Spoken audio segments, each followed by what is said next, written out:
Aí em 2 Coríntios, capítulo 7, versículo 1, o apóstolo Paulo diz assim: ora, amados, pois que temos tais promessas, purifiquemo-nos de toda a imundícia da carne e do espírito, aperfeiçoando a santificação no temor de Deus.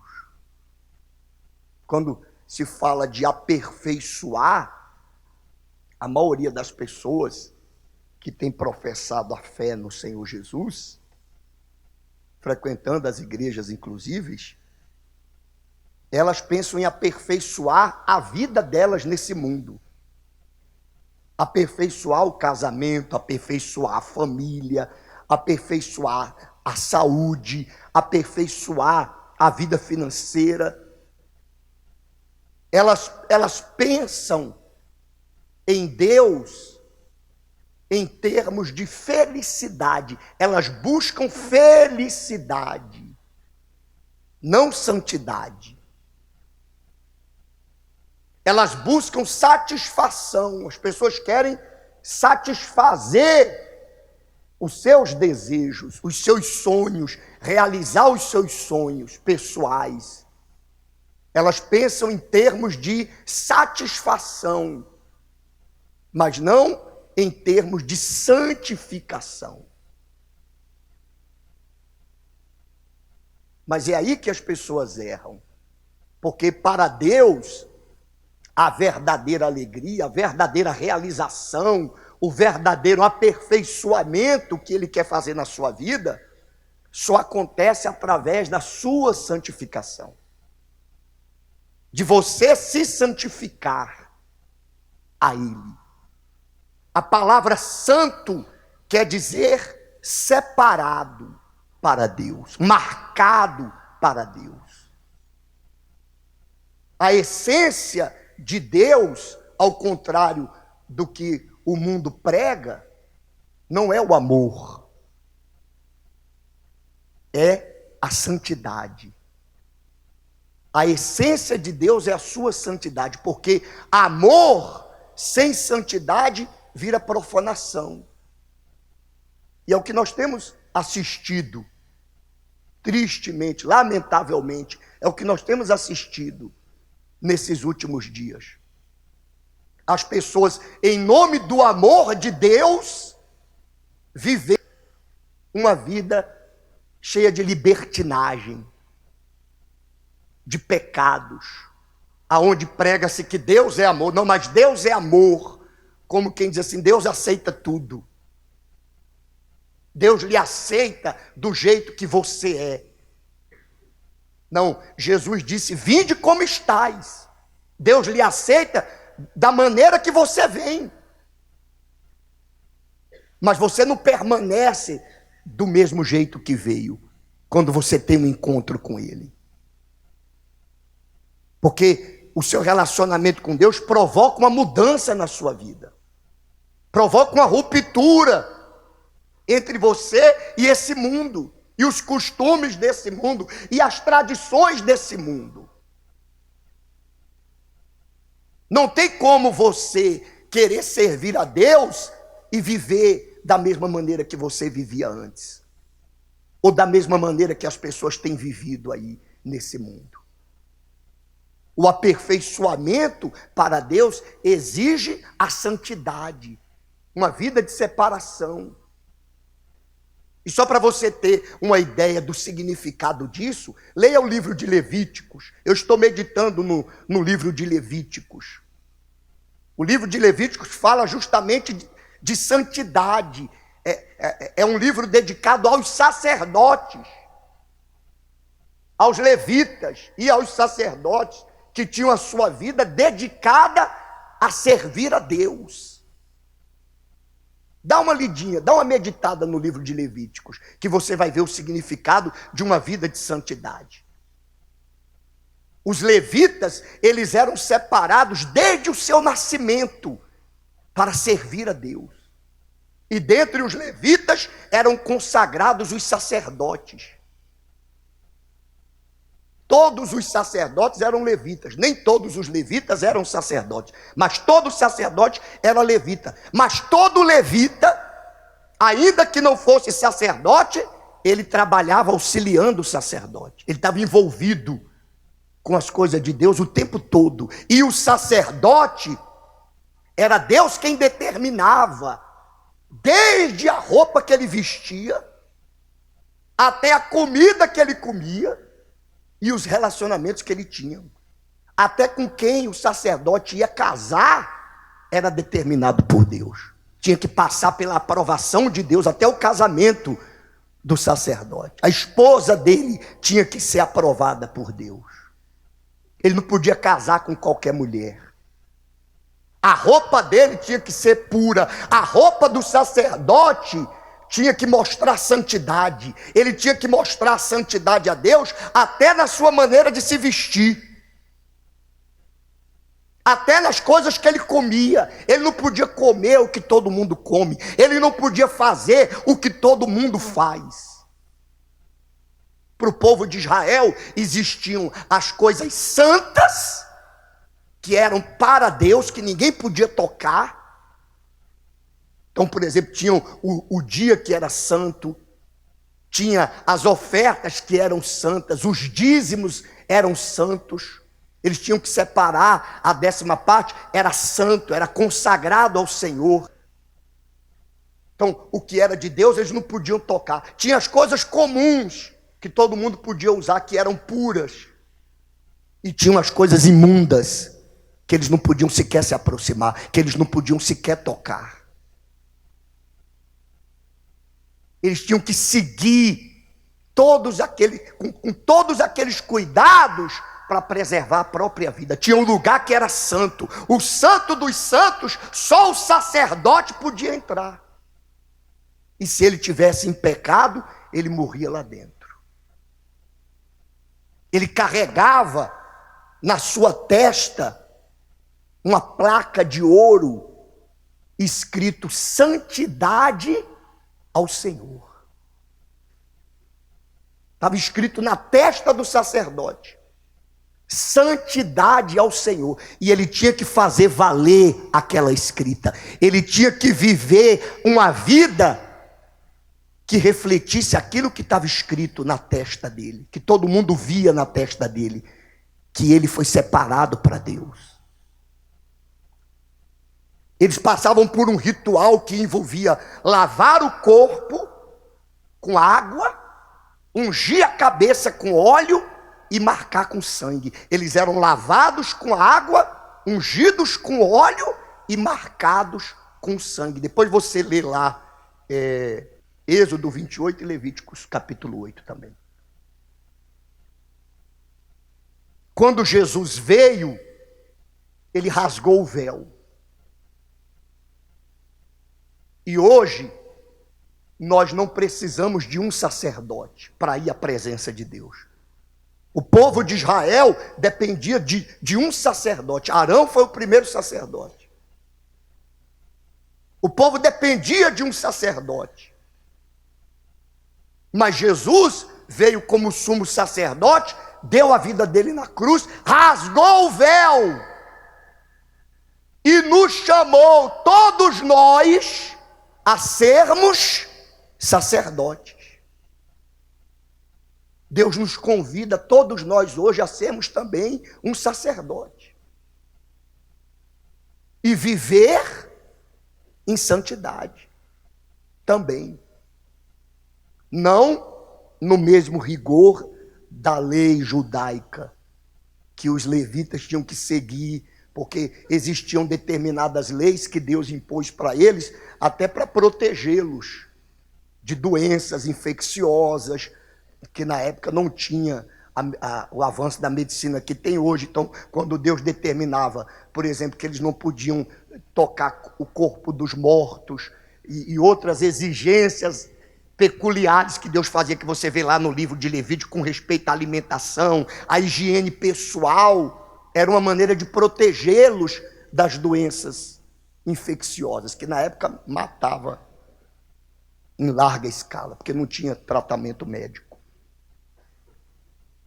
Então, não com o mesmo rigor da lei judaica, mas Deus também nos chama hoje à santidade. O amor de Jesus, quando a Bíblia diz que Deus amou o mundo de tal maneira que deu o seu Filho unigênito para que todo aquele que nele crê não pereça, mas tenha a vida eterna, esse amor não nos deu espaço para libertinagem, para falta de temor, para viver na maledicência, para viver no pecado, para estar na presença dele de qualquer maneira, servindo-o de qualquer forma, vivendo a vida de qualquer maneira, como se ele aceitasse isso, em nome do amor de Deus, ele aceitasse isso. Não, repito, a essência de Deus não é o seu amor, é a sua santidade, porque o amor sem santidade vira profanação. E se a igreja não cuidar da santidade, vira uma igreja profana também. Como a igreja virou profana. A igreja primitiva virou uma igreja profana. E as piores desgraças da humanidade foram comandadas por essa igreja profana. As guerras, a escravidão. As maiores perseguições aos cristãos foram em nome da igreja profana, que se profanou, porque se secularizou. Você tem que ter cuidado para você não se secularizar. Porque como foi que você se tornou cristão? Foi no convívio cristão, foi frequentando a igreja. Você se tornou cristão frequentando a igreja. Você se tornou cristão meditando na palavra de Deus diariamente. Você se tornou cristão quando passou a viver uma vida de oração. Quando se afastou do mundo, quando se afastou do pecado, quando se afastou das más amizades. Então você, se eu posso usar essa palavra, não sei se existe essa palavra, você se cristianizou. Porque a palavra cristão quer dizer pequenos cristos. É isso que quer dizer cristão, pequenos cristos. Então, a santificação é esse processo em que você está se esforçando cada dia mais para parecer em tudo com Jesus Cristo. Você quer se parecer com Jesus a cada dia mais. Você quer ser semelhante a Jesus. Então, esse é o processo de santificação. E o final desse processo é a santidade. Mas o que é que tem acontecido? Muitas pessoas que começaram na santidade, hoje estão voltando à vida secular. Porque estão se afastando do convívio cristão, diminuindo a presença na igreja. Você deixa de se santificar quando você deixa de ir à igreja. Muita gente hoje só vai à igreja uma vez na semana, só vem à igreja uma vez por semana, e olhe lá. E só ora na igreja. E o que conhece da Bíblia é o que o pastor lê na igreja. Se afastou das Escrituras, deixa de se santificar quando se afasta da Bíblia. Quando deixa de meditar na palavra, deixa de se santificar e passa a se secularizar quando se afasta da oração. Só ora na igreja, male na igreja. Tem gente que nem na igreja ora. Está se secularizando novamente, convivendo com os incrédulos a maior parte do tempo no trabalho, e alguns do trabalho para a faculdade, para a escola, e há quem trabalha em 2 lugares, 3 lugares, está se secularizando de novo. O convívio com o mundo está fazendo elas se tornarem mundanas novamente. Então, estão começando novamente a falar como incrédulos. O linguajar já não é mais de cristão. Já não existe mais santidade na maneira de falar. As suas conversas transparece o quê? Santidade? É de uma pessoa santa? É de um cristão as suas conversas? E quando eu falo de conversas, não estou dizendo quando você está pessoalmente verbalizando com alguém, não. No seu celular, no seu WhatsApp. Se pegar o seu WhatsApp e ver as suas conversas pelo WhatsApp, são conversas de um cristão? Ou quem olhar o seu WhatsApp vai tomar um susto? Vai ficar assustado com o linguajar que você usa, com os jargões que você usa, com os termos que você usa, porque você está falando no WhatsApp. Você está falando. Se for ouvir os áudios que você envia, vai transparecer santidade ao Senhor ou falta de temor? Ou é um linguajar que corrói, ou é um linguajar profano, sujo, de um incrédulo? O seu comportamento é de um cristão, ou você já está se comportando como um incrédulo novamente? Como uma pessoa incrédula, mundana. A maneira de se vestir,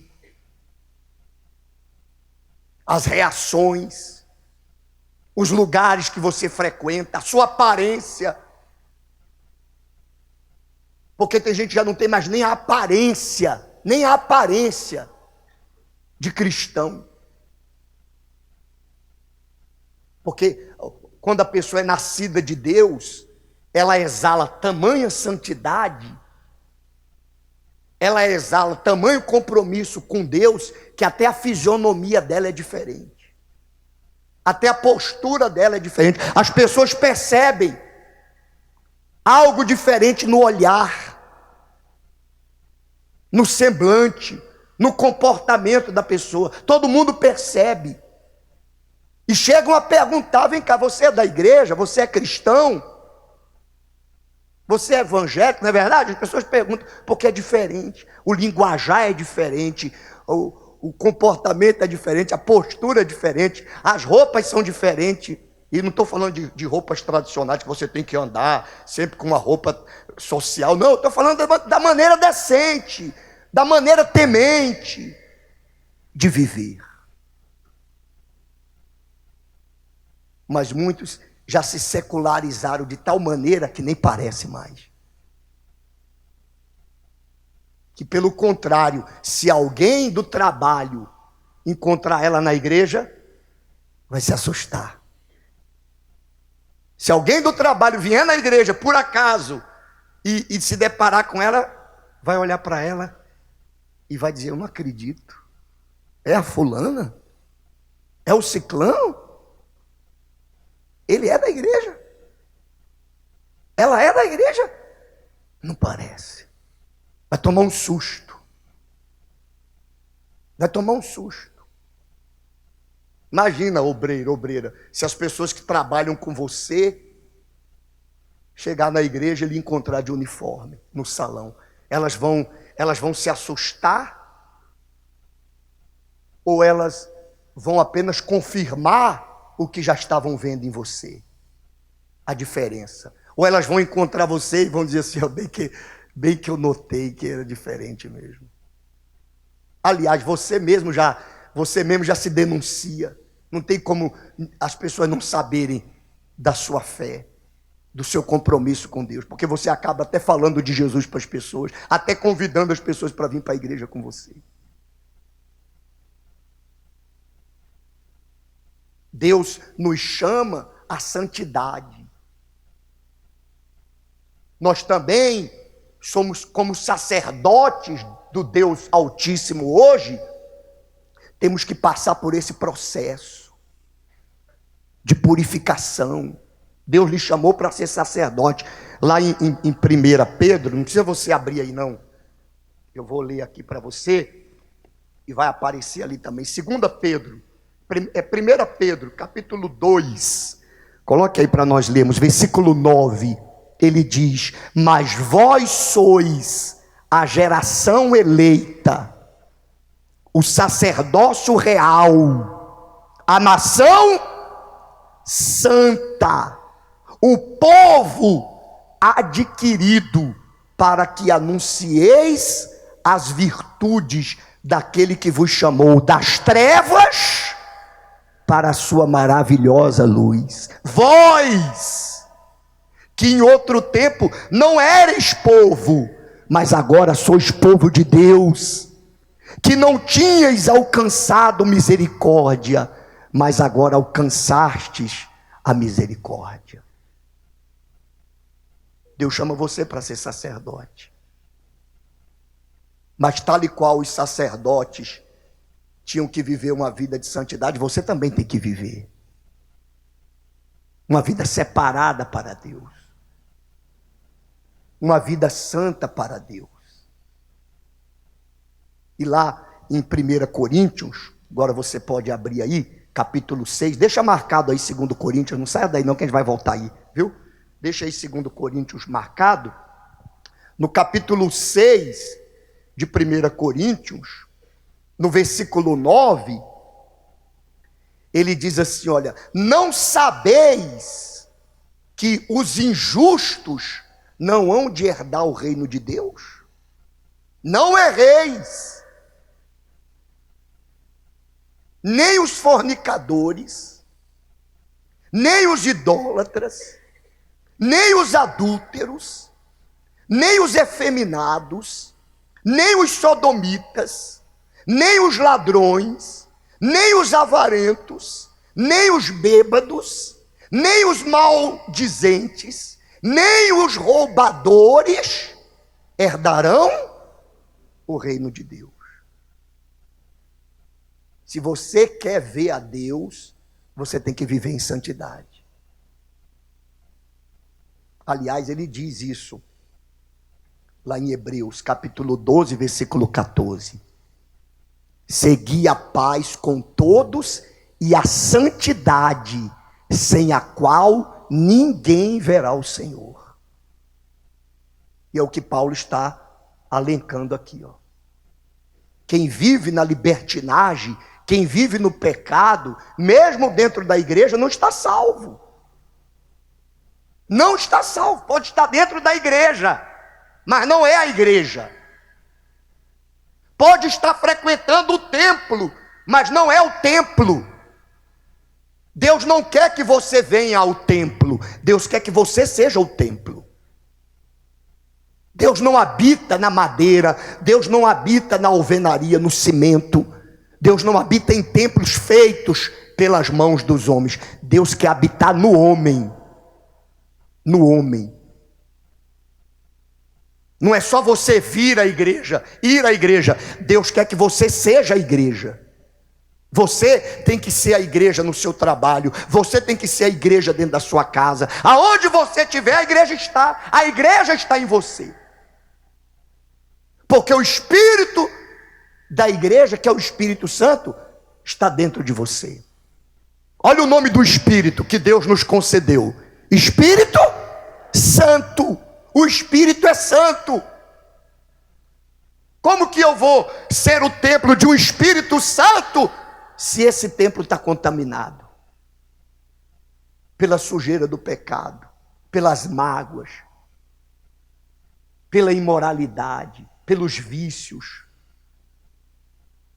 Como que esse corpo vai ser templo de um Espírito que é santo?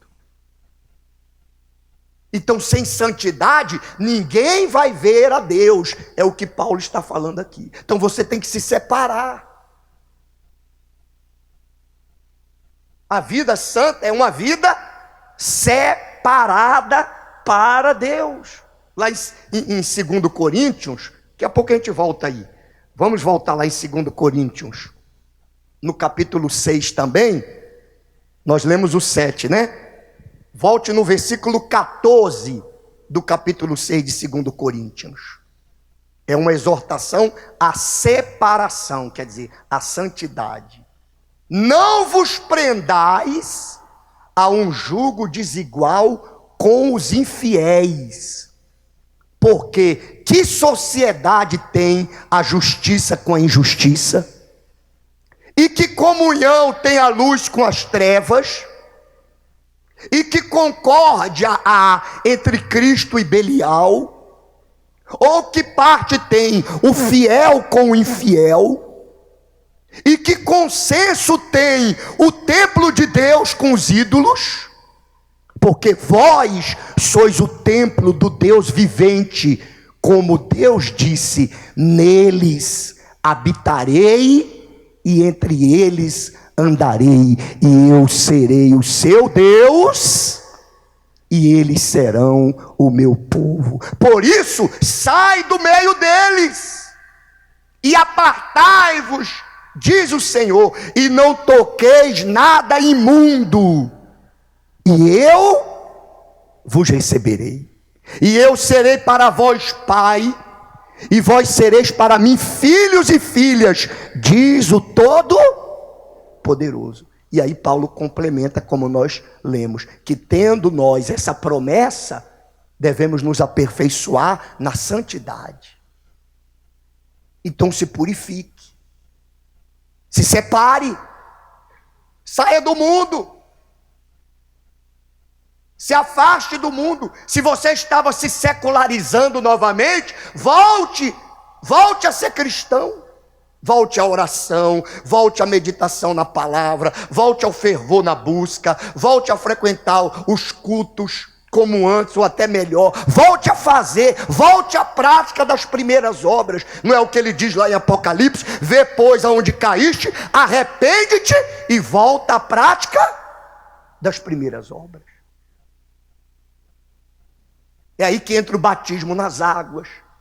Lavados, lembra do sacerdote que eu falei? Lavados com água, é o batismo nas águas. Lá em 1 Coríntios, voltando lá no capítulo 6 de 1 Coríntios, no versículo 11, continuando, ele diz assim, ó: é o que alguns têm sido, mas haveis sido lavados, mas haveis sido santificados, mas haveis sido justificados em nome do Senhor Jesus e pelo Espírito do nosso Deus. Então você é lavado. Quando você desce as águas, você é lavado. O seu corpo, a sua mente e a sua alma é lavada, para você viver em novidade de vida. Aquele que está em Cristo, nova criatura é. As coisas velhas se passaram, eis que tudo se fez novo. Lavados com água, marcados com o sangue de Jesus. Lá em Hebreus, abra aí agora, Hebreus capítulo 10, muito forte, né? Hebreus capítulo 10, versículo 19. Ele diz assim: tendo, pois, irmãos, ousadia para entrar no santuário, o santo dos santos, o lugar onde só o sacerdote em santidade podia entrar. E agora ele está falando conosco, nós somos os sacerdotes. Ele diz: agora, tendo, irmãos, ousadia para entrar no santuário, pelo sangue de Jesus, pelo novo e vivo caminho que ele nos consagrou, pelo véu, isto é, pela sua carne. Pela sua carne. Então Jesus nos lavou, nos marcou com o sangue dele. Lavados com água, marcados com sangue, purificados pelo sangue de Jesus. E ungidos com óleo, que é o batismo com o Espírito Santo. Lá na primeira epístola de João, para terminar, capítulo 2, no versículo 20, ele diz assim: e vós tendes a unção do santo, e sabeis todas as coisas. E no versículo 27 ele diz: e a unção que vós recebeste dele, fica em vós, e não tendes necessidade que alguém vos ensine, mas como a sua unção vos ensina todas as coisas, e é verdadeira, e não é mentira, como ela vos ensinou, assim nele permaneceis. A unção do Espírito Santo. Então, lavado com as águas no batismo, marcado com o sangue de Jesus no sacrifício, e ungido com óleo, que é o Espírito Santo.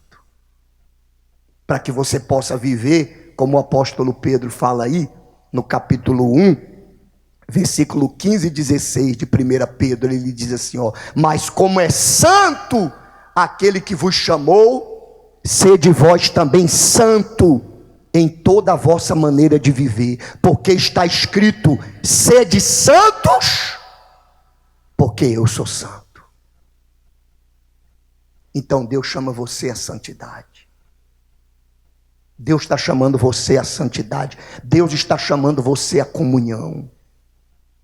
Se purifique, se limpe, deixe a imundície do pecado. Se coloque diante da presença dele hoje com sinceridade, que ele lava você hoje. Ele purifica você hoje. E ele faz do seu corpo o templo do Espírito dele ainda hoje. Se você o quiser. Você quer isso? Você quer o Espírito Santo dentro de você? Então você tem que viver uma vida santa. Você tem que buscar se santificar.